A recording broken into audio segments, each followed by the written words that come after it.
नमस्कार बच्चों। आज हम पढ़ाने वाले हैं आपको अंग्रेज भारत छोड़ने को विवश। हमने बच्चों इसमें जो है 2 पार्ट अब तक पढ़ा चुके हुए हैं।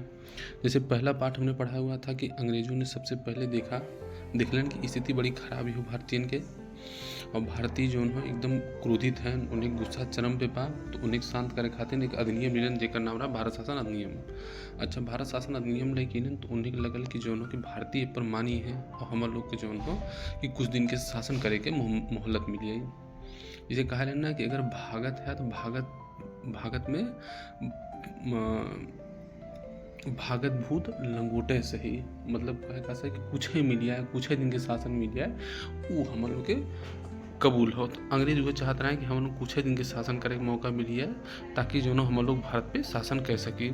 एक बाद भारत में देखा कि महात्मा गांधी जी व्यक्तिगत सत्याग्रह शुरू कर देना। तो व्यक्तिगत सत्याग्रह में और स्थिति अंग्रेजन के खराब हुई, बड़ी स्थिति खराब होने लगल। फिर भारत छोड़ो आंदोलन एक चल, गजब के मूवमेंट रहा, गजब के लाठी डंडा, मतलब ऐसा मूवमेंट कि लोग खाना छोड़ दिए कि हम लोग आधा पेट खाना खा, एक टुका रोटी खाए के जीवन जिए। लेकिन फिर भी आंदोलन में लोग संघर्ष कैलन कि हम लोग लड़े अंग्रेजन के खिलाफ। लड़ाई ऐसे भारत की आज़ादी ना मिलल है, इतनी आसानी से आज़ादी ना मिलल है। लोगन के जौन हो कि मरे पड़ल, लोगन के शहीद होए पड़ल, लोगन के जेल जाए पड़ल, तब जाके आज़ादी मिलल है। तो आज़ादी इतने आसानी से ना मिलल है। जौन आज मौजूद हिला जौन कि पता लगल कि नेहरू कबो गरियावत है, कबो गांधी जी गाली देथिला, कबो सरदार पटेल जी गाली देते, हर जगह गाली देते कि नहीं इन ना केलन ऊ ना केलन। लेकिन उन्होंने अपने जीवन में पता नहीं कितना कितना संघर्ष करे रहे और कितनी जौन हो कि बार जेल गए हैं। जितना दिन हम लोग जो अपने पढ़ाई लिखाई में गुजारिला, उतने समय में जो हो चंद्रशेखर आज़ाद, सुभाष चंद्र बोस और भगत सिंह जैसे लोग जो हो शहीद हो गए हैं। सोचा कि चंद्रशेखर आज़ाद और भगत सिंह के सोचा 22 से 23 साल की उम्र में उन फांसी दे दी गई है। मतलब जब तक की लड़का जौन हो कि लफंडागिरी मस्त रहा, तब लड़की पटावाला जौन हो लड़किन के इश्क में चूर रहा, वह समय उन्होंने देश के स्वतंत्रता के इश्क में चूर रहे कि हम लोग को देश के आज़ाद करावे का, अंग्रेजन के भारत से भगावे का। तो यह स्थिति में जो हो आप देखें आगे आंदोलन बढ़ल, भारत छोड़ो आंदोलन। तो भारत छोड़ो आंदोलन में देखें फिर एक बाद जो कि आंदोलन चलत रहा पूरा एकदम जोर शोर से, हर ओर जो हो प्रदर्शन हो, अंग्रेजन लाठी बरसावे, भारतीय जौन हो कि रेलवे तोड़त हैं, कहीं डाकघर तोड़त हैं, कहीं जौन हो कि बैंक हो, कंपनी हो, उमन हड़ताल होती है, तोड़ फोड़ होती है। मतलब ये पूरे देश में एकदम जोर शोर से चलत रहा है। अच्छा, वही समय का भल कि अंग्रेज जो जितना भी बड़े बड़े नेता रहे उन्होंने गिरफ्तार कैलन और गिरफ्तार करके जेल में डाल दिया। अब देखा एमन भैल का क्रांतिकारी गतिविधियाँ कहलन कि लोहे काटी, अंग्रेज जब गोली चलावे, फांसी दे गेलन, जेल में डालत रहा सब है। तो कुछ जो उग्रवादी रहा कहा कि ऐसा न कि अब हम लोग आर पार के लड़ाई लड़ब, मरब या मारब, छोड़ अपना अंग्रेजन के। तो वैसा प्रवृत्ति के लोग, वैसा सोच के लोग क्रांतिकारी गतिविधियाँ शुरू कर दे रहे हैं। क्रांतिकारी गतिविधियाँ मतलब कि एकदम मरे मारे उतारू हो गया। अब देखा ब्रिटिश साम्राज्य को ध्वस्त करने के लिए जहां एक ओर श्री जयप्रकाश नारायण, अच्युत पटवर्धन, श्रीमती अरुणा आसफ अली आदि बड़े राष्ट्रीय नेता भूमिगत होकर अपने ढंग से गुप्त कार्य कर रहे थे, वहीं दूसरी ओर सैकड़ों जोशीले क्रांतिकारी साहित्य वितरण करने में जुट गए। मतलब लोग के जो साहित्य वितरित करें, कहानियाँ सुनावे, चंद्रशेखर आज़ाद की कहानी सुनाओ तो क्यों जो भगत सिंह की कहानी सुनाओ तो क्यों सुभाष चंद्र बोस की कहानी सुनाओ तो क्यों जो हो कि और कोनो कहानी सुनाओ तो कि प्रेरित हो लोगन में आग जले। कहावत हो कि एक चीज़ आप जान लें कि तलवार एक जनी गर्दन काटेले, किताब लेकिन जौन हो अगर किताब के केहू अगर दिमाग में बैठ गेल और विचार जौन हो लाखों लोग के दिमाग परिवर्तित कर देला और लाखों लोग के जौन हो दिशा दशा तय कर देला।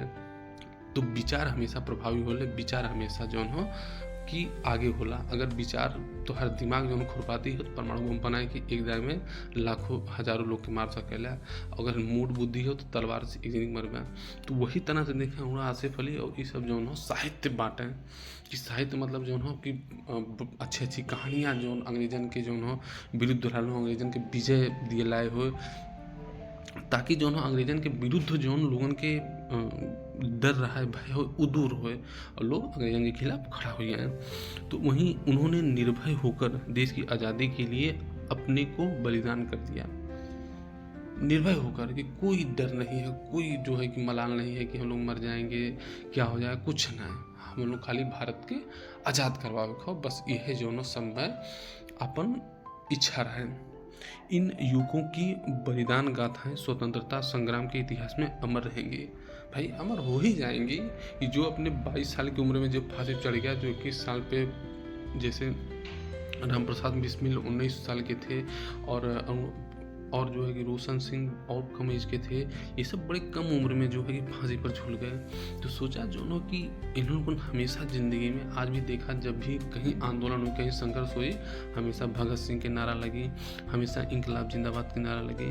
तो ये कहें हो कि लोग जो उन्हें याद करेलन कि उन्होंने कितने शोषण के खिलाफ, अत्याचार के खिलाफ आवाज़ उठा रहे हैं। एक बाद ऐसे युवकों में हेमू कलाड़ी भी एक हैं।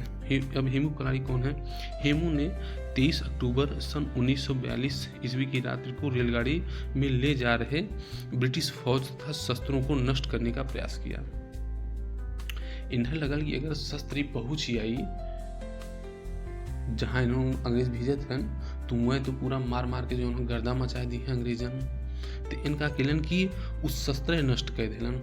अब नष्ट करने यह फौज तथा सशस्त्र स्वतंत्रता सेनानियों के विरुद्ध प्रयोग करने के लिए थे। मतलब ये जो हथियार ले जाता है कि एक ही जोन फौजी रहे उन्हीं के विरुद्ध, और जोन स्वतंत्रता सेनानी रहे उन्हीं के मारे खातिर ये हथियार प्रयोग हुआ रहा है। गश्त लगाती हुई पुलिस ने उसे पकड़ लिया। 21 जनवरी 1943 को हेमू कलाड़ी को फांसी दे दी गई। उस समय उनकी आयु मात्र 19 वर्ष की थी। मतलब उन रेलगाड़ी के रोके खातिर की रेलगाड़ी रोक ली ताकि हमार सेना न मरे, हमारे जो क्रांतिकारी हैं जो आंदोलन करते हैं उन्हें न मरे। यह नाते उनका कल्याण कि जो हो कि नष्ट करे के रेलगाड़ी में जो अथवा जाते रहा, शस्त्र जाता रहा, फौज जाता रहा, को नष्ट करे प्रयास कलन। और यहाँ नाते उनके ये प्रयास में अंग्रेज उन्हें पकड़ लेलन और पकड़ के उन्हें फांसी दे देलन। और कब कितनी उम्र में? 19 साल की उम्र में। अब देखा भूमिगत गतिविधियाँ। भूमिगत मतलब होना गुपचुप, जैसे एक कुछ लोग बोलें कि सीना फाड़ के चिल्लाए लगल कि नहीं जो न हमारे पास करोड़ों रुपया है, हमारे पास करोड़ों रुपया, छाती चीर के चिल्लाए लगन। तो देखत होगा कि उन्हें लोग नज़र में बैठे करे एक पास करोड़ों रुपया है, एक पास करोड़ों रुपया है, तो कितना जनी हमला कर देना, कुछ कर देना। लेकिन कुछ लोग का बड़ा भूमिगत, लाखों रुपया जेब में लेके डाले थे, पता नहीं हो कि भैया इनके पास लाख रुपया हुई। ऐसा लोगों को देखे होगा। तो भूमिगत गतिविधियाँ मतलब शांतिपूर्ण तरीके से अंग्रेजन के विरोध में, अंग्रेजन के विरुद्ध जो है इन लोगन अपन भूमिगत रूप से का करत रहे, काम करत रहे, आंदोलन के बढ़ावत रहे, आंदोलन के आग देते रहे, हवा देते रहे। इस बीच देश में विद्रोहियों का एक भूमिगत ढांचा भी तैयार हो गया था। भूमिगत ढांचा मतलब ये रहा है कि जो है गुप्त तरीके से रात में जो है जाए केहू को रोटी दे के आवत हन, केहू को अनाज दे के आवत हन, केहू जो है सूचना दे के आवत हन कि अरे ये बहने संघर्ष ये करे को, बहने ये जो है आंदोलन करे चले को। मतलब यह तरीके से लोग रात में जो है उखी अरारी दौड़ के जो है यह गाँव से वह गाँव जाए कि नहीं कल वह आंदोलन करे चले को, सूचना पहुँचावा ये क्षेत्र से वह क्षेत्र में कि भैया परसों वह आंदोलन करे चले को। तो यह तरीके से लोग रात में जो है कि नंगे पाँव बिना पैर में चप्पल पहने वैसे दौड़ जो है कि जाएंगे लोग सूचना पहुँचावें। इस आंदोलन की बागडोर अरुणा आसफ अली, राम मनोहर लोहिया, सुचेता कृपलानी, बीजू पटनायक तथा आरपी गोयनका आदि ने संभाली। मतलब ये नेता जो थे ये पैदल यात्रा करते थे, कई मील पैदल यात्रा करके लोगों को संदेश देते थे कि आज हमको यहाँ आंदोलन करना है, यहाँ आंदोलन करना है, ऐसे ही आंदोलन करना है, आगे कैसे अंग्रेजों से मुकाबला किया जाए। तो उस रणनीति ये सब बनावत रहे। भूमिगत कार्रवाइयों में लगे हुए लोगों की संख्या सीमित अवश्य थी, परंतु उनको जनता से व्यापक सहयोग प्राप्त हुआ। जनता ने उनको देखा जो हो तो जी भी रहे, रात में रुकक व्यवस्था करे। अगर रात में उनके पास बैलगाड़ी हो तो उसे बैलगाड़ी से जो है कहा कि जा तू यात्रा के क्या हुआ जो हुआ तुम्हें संदेश देवे हुआ, तुम्हें अनाज पहुँचावे को। मतलब लोग जो है कितना उत्साहित रहें कि जोनों की हर जगह अनाज के उपजात हो, केहू के यहाँ जो गुड़ होत हो गुड़ भेजत हो आंदोलन में कि हमारे यहाँ भी गुड़ लेके जा, ताकि जे आंदोलन करत हो, जे संघर्ष करत हो, कि गुड़ की कमी ना पड़े, अनाज की कमी ना पड़े, सब्जी क्यों देते हो, मतलब यह तरह से आंदोलन आगे बढ़ल।